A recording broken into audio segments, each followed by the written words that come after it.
भाग एक. भक्ताची ओळख. अक्कलकोटमध्ये हरी नावाचा गरीब पण अत्यंत श्रद्धावान भक्त राहत होता.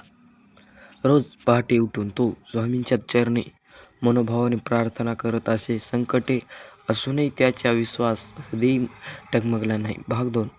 भक्ताची परीक्षा. एके दिवशी स्वामींनी हरीकडे दुर्लभ केल्यासारखे वागले. हरीला वाईट वाटलं, पण तो शांत राहिला. स्वामी जे करतील ते माझ्या भल्यासाठीच, असा त्याचा विश्वास होता. भाग 3.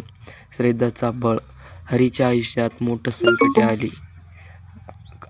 आले, काम गेले, घरात अन्न नव्हते, तरी तो रोज स्वामी दर्शनाला जाऊ लागला. श्रद्धेचा जास्त, त्याचा मनात अखंड विश्वास होता. भाग 4. स्वामींचे उपदेश. स्वामींनी हरीला बोलवून सांगितले, जो संकटातही माझ्यावर विश्वास ठेवतो तोच खरा भक्त राहतो. हे शब्द हरीला हृदयाला खोलवरले रुंदिले. भाग 5. भक्तीचा सेवा. एके दिवशी स्वामी आजारी असल्याचे नाटक केले. हरी रात्रंदिवस सेवा केली. भूक झोप विसरून स्वामींनी सेवा केली. भाग 6. कृपेचा वर्ष. स्वामी प्रसन्न झाले. त्यांना हरीच्या डोक्यावर हात ठेवून आशीर्वाद दिला. त्या दिवसापासून हरीच्या जीवनात बदल घडू लागले. भाग 7. जीवनातली परिवर्तन.